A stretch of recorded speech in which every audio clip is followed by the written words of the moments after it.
Boa noite a todos, bem-vindo ao meu canal, Apóstolo André Ângelo. Eu queria essa noite meditar, não é, sobre um assunto muito importante com você e que essa palavra essa noite traga uma alimentação para o teu espírito, para a tua alma, a tua família que está aí reunida, está em casa. Que Deus possa abençoar você, sua casa, sua família, que o Espírito Santo, né, alimente o teu coração dessa noite. E eu sei que Deus tem algo reservado para você. Vamos passar um minuto de adoração a Deus. Eu queria que você adorasse comigo ao Senhor, através dessa adoração, né? O Espírito Santo fale com você agora. Abra seu coração para a voz do Espírito Santo. Ele está aí na tua casa, Ele está aí com você, Ele está presente com você. Sinta o abraço do Senhor agora. Sinta um abraço do Senhor na tua alma, no teu corpo, no teu espírito. Ele não tem nenhuma restrição para com você. Não é à toa que Ele se entregou por mim e por você. Então adore a Ele, Ele está aí agora na sua casa.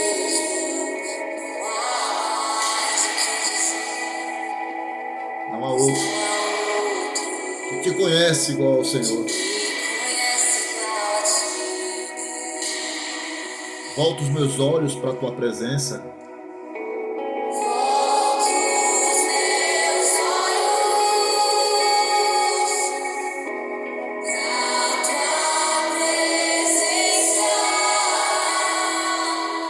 Deixa tua glória tomar forma em mim.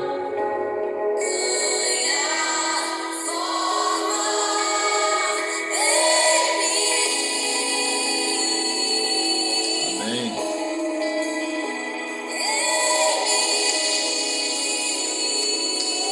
Você pode dar um glória a Deus? Bem melhor que a vida é o teu amor.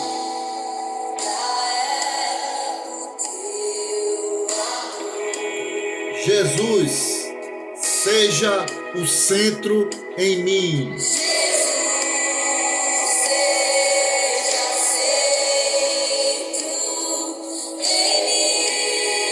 Pois quando eu te vejo,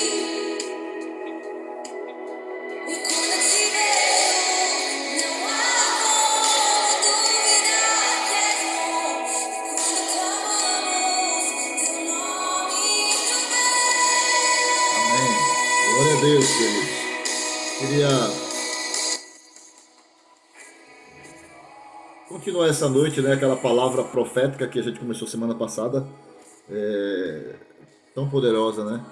Deus, ele chega ali no capítulo 37 do livro do profeta Ezequiel e Deus, ele dá uma palavra poderosa, né? Uma saída poderosa ali para o profeta e que certamente foi como uma bomba aí na tua vida. Dínamos, poder de Deus, do Espírito Santo na tua vida. O profeta estava vivendo aquele momento ali de cativeiro e o povo estava triste, né? Tanto é que Deus, ele fala ali no versículo número 11, né? Que o povo estava dizendo que estava morto, que estava perdeu a esperança. Quantas vezes a gente está vivendo isso, né? Vivendo sem esperança. E aí Deus chega para o profeta e ele diz: profetiza, filho do homem. Profetiza sobre esse vale. Ele leva o profeta para o vale e dá uma visão daquele vale. E ele diz: olha, a saída para esse vale está em você. Profetiza, filho do homem. E a Bíblia diz que o profeta, ele é empoderado por Deus. Ele se empoderou. E agora naquele momento ele profetiza sobre aquele vale. E diz que se ouviu um ruído. E aí a Bíblia diz que quando o filho do homem, o profeta Ezequiel, ele profetizou sobre aqueles ossos. Isso é uma palavra poderosa para você. Porque quando ele profetizou, aí diz que se escutou um ruído, e aí cada osso se juntou, né, à sua parte do corpo. Então o osso da perna se juntou à coxa e ao quadril, e os ossos da cabeça, e ali depois vieram, né, os ligamentos, e depois a carne, e se fez um grande exército. E após aquilo, Deus disse: olha, filho do homem, profetiza ao Espírito Santo que ele venha dos quatro ventos e assopre vida sobre esses ossos. E o Espírito Santo veio e soprou, e, queridos, aqueles ossos se transformaram em um grande exército poderoso. Que coisa maravilhosa, queridos irmãos. Veja que Deus deu essa palavra para aquele povo que estava sem esperança.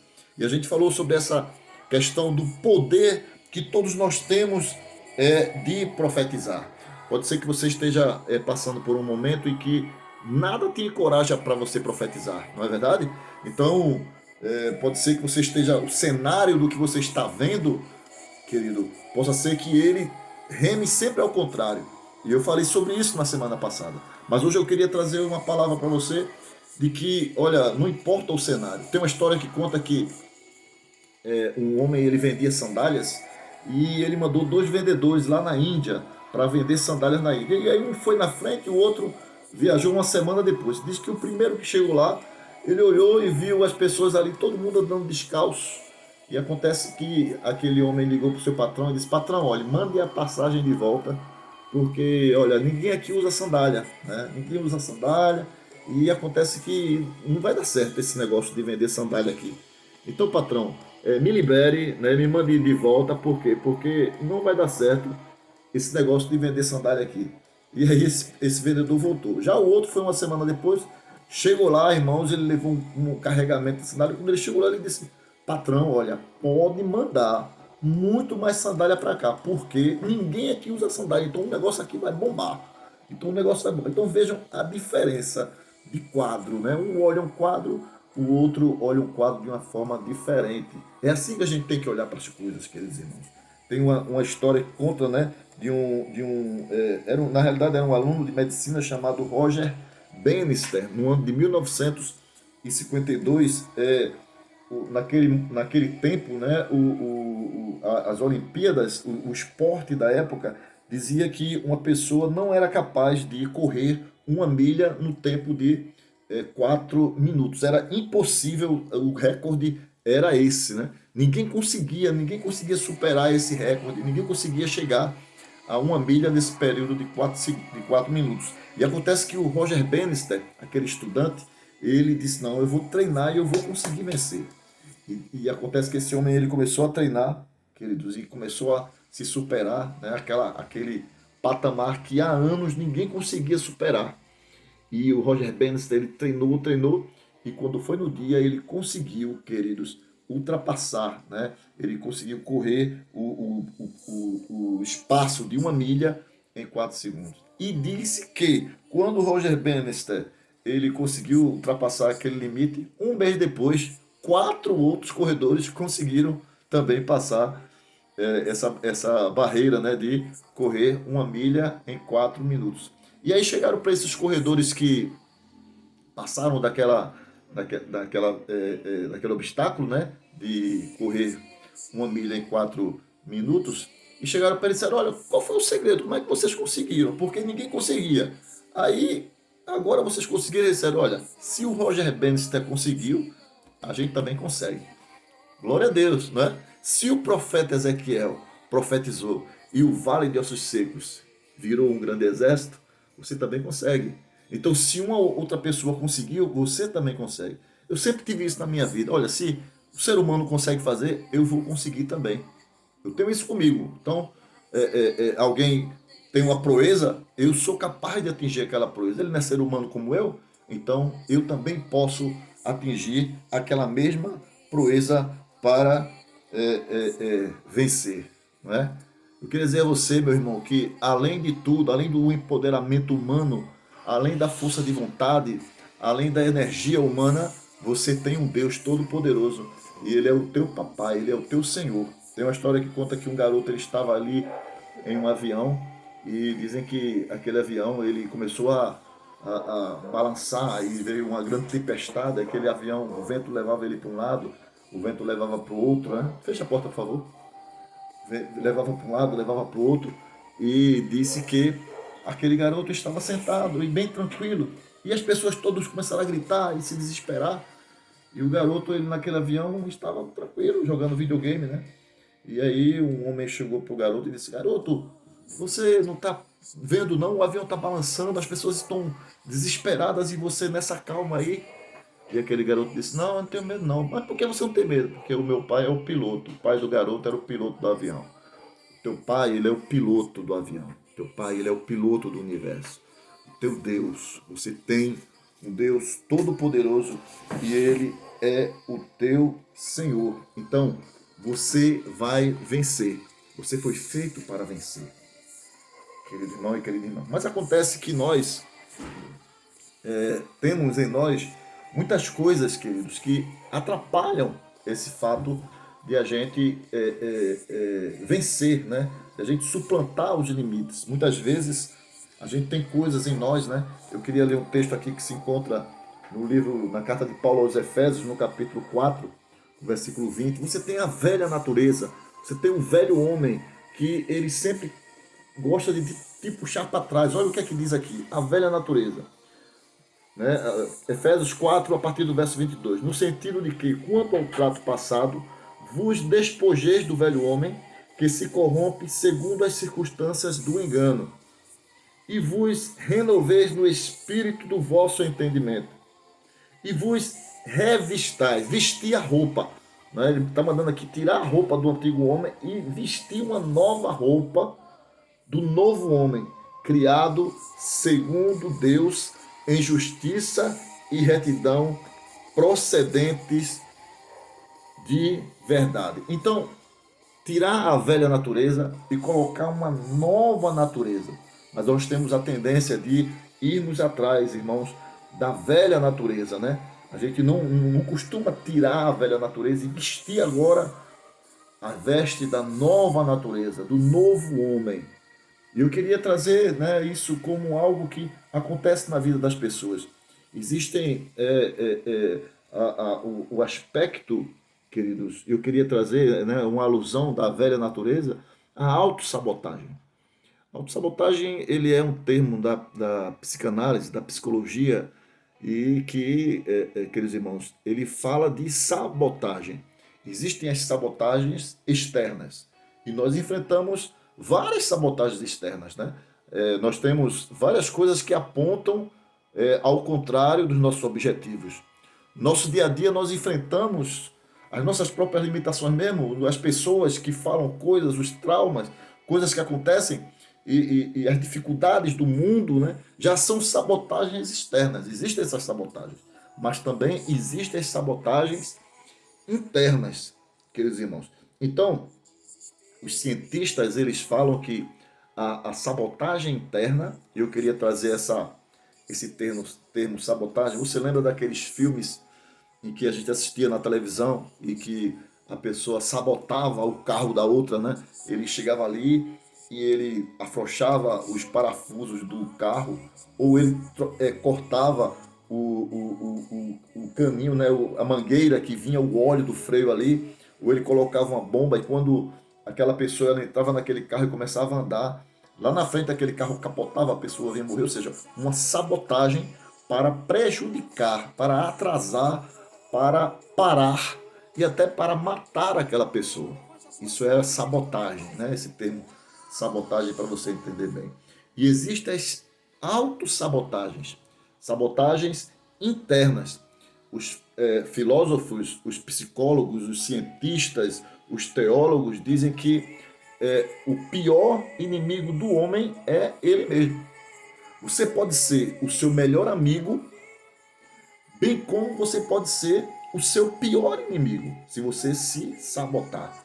Falei recentemente em um vídeo sobre autoempoderamento, né? Então você pode ser o seu amigo, você pode ser o seu melhor incentivador, você pode ser alguém que lhe lança para frente, mas você também pode ser aquele que sempre está, não é, se atrapalhando. Então a influência interna, ela é mais forte do que a externa. Quantas pessoas vivem se sabotando? E essa autossabotagem, a definição, ela diz o seguinte: o que é autossabotagem? Prejudicar e dificultar o próprio trabalho de maneira inconsciente. É quando a pessoa, sem saber, ela está se atrapalhando. E isso acontece o tempo todo conosco. Se nós não tomarmos cuidado, se nós não vigiarmos, se nós não cuidarmos do nosso coração, do nosso interior, meus irmãos, e eu estou falando muito aqui para a tua alma nessa noite, né? Você pode estar se auto-sabotando. É esse velho homem aqui, né, de Efésios capítulo 4, está sempre te jogando para trás. Deus está mandando você ir para frente, Deus está mandando você profetizar, Deus está mandando você ter fé, Deus está te encorajando para vencer e a pessoa, ela está se sabotando. Olha, o diabo, ele é o teu inimigo. Ele veio para matar, roubar e destruir. E sabe qual é o principal alvo do diabo? É atingir o teu coração, a tua alma. O diabo, ele sabota muito as pessoas. Então, a tua alma é o principal alvo do diabo. E ele tem muitas vezes sabotado a vida das pessoas. Quando eu falo de alma, eu estou falando aqui dos teus sentimentos. Então o teu sentimento é muito sabotado. Sentimento de menos-valia, sentimento que influencia, que ele age nesse teu homem interior. Você sabia que nós temos no nosso interior, eu falei isso quando eu falei aqui do auto, não é? Empoderamento, então é como se dentro de você tivesse uma pessoa, e isso acontece, eu falo muito comigo. Eu gosto de. Tem gente que tem dificuldade de ficar sozinho, não é verdade? Tem pessoas que têm dificuldade de ficar só. E elas não gostam de ficar só, por quê? Porque elas têm medo, elas se sabotam. São pessoas que se auto-sabotam.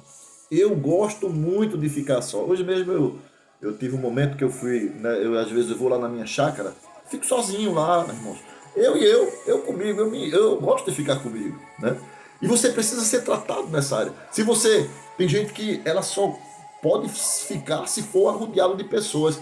Eu conversava com um discípulo meu um dia desse, e ele me dizia, né, apóstolo, eu tenho isso, apóstolo, eu não consigo ficar só comigo mesmo, porque eu tenho medo, eu preciso estar perto de pessoas.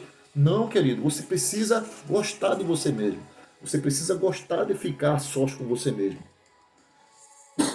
Então, se goste de ficar com você, né? Mas o autossabotador, ele é esse ser, né, que é um ser, como se fosse um ser semi-inteligente, que fica conversando com você.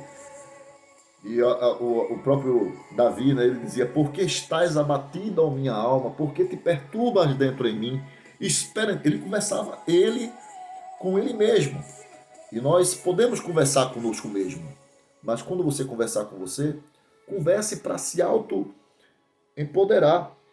Esse auto-sabotador, ele nasceu, algo que fala com você, mas cheio de coisas que foram arraigadas, né, do teu passado, da tua criação, às vezes da tua fase fálica, da fase oral, da fase anal, às vezes intrauterina, talvez uma rejeição, um abuso, ou uma palavra que foi dita de que você não ia ser nada, de que você não ia vencer. Talvez alguém falou isso para você, e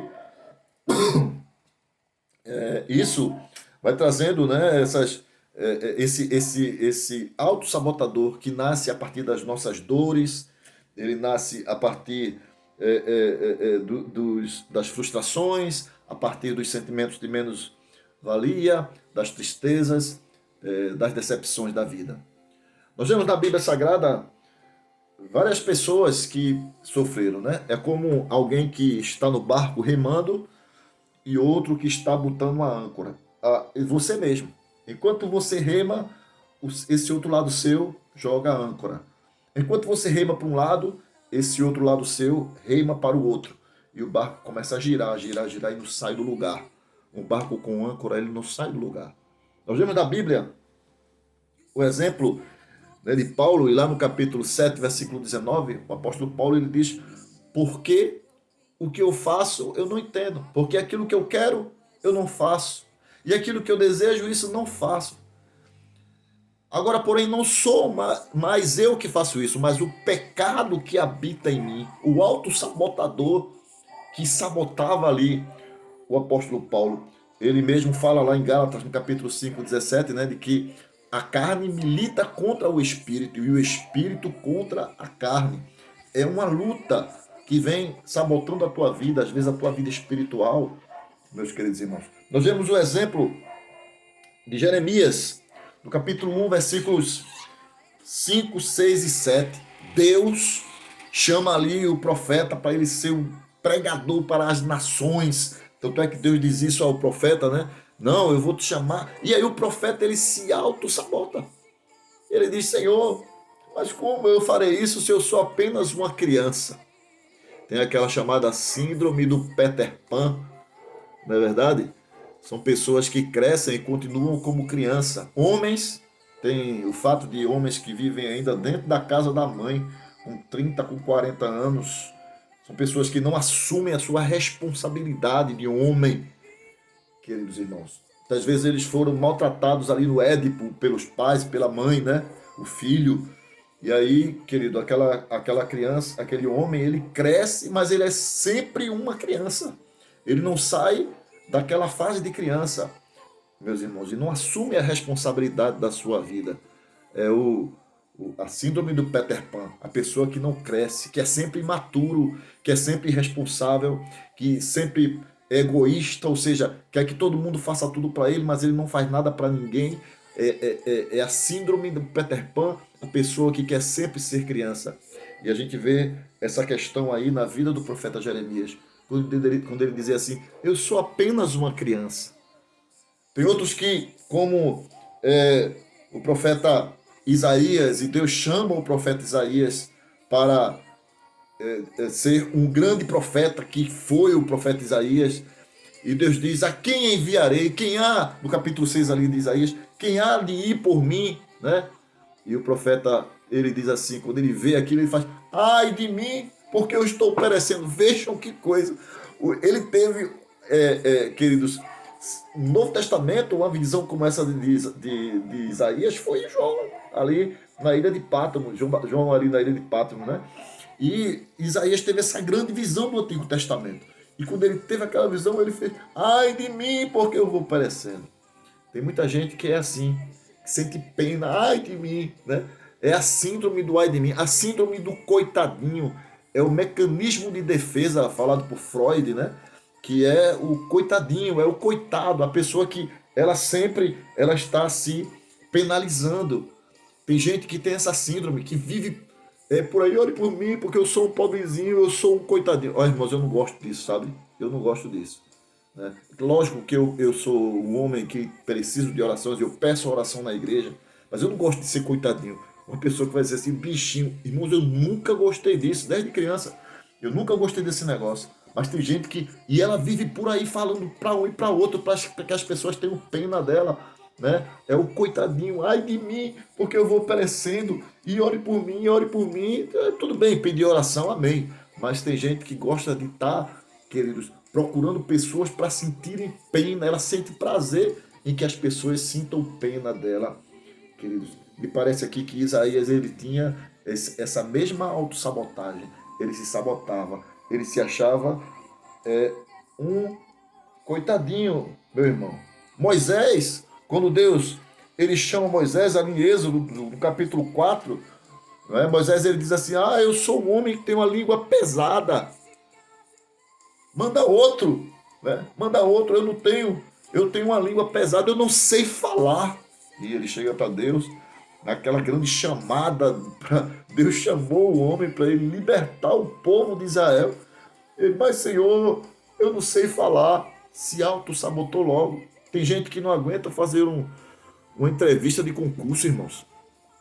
Se sabota. Eu não vou conseguir fazer essa entrevista do concurso. Eu vou perder, eu não vou conseguir, eu tenho uma língua pesada. Se auto-sabota. Diz que ele mesmo não é capaz. Queridos, são pessoas que elas não vão para lugar nenhum porque vivem se sabotando. E Moisés aqui, ele diz, não é? Moisés também tinha um outro problema que eu vejo aqui, porque Moisés diz assim, quando eu for, Senhor, eles não vão acreditar em mim, eles não vão crer em mim. Como assim? Irmãos, olha, eu vou dizer uma coisa a vocês.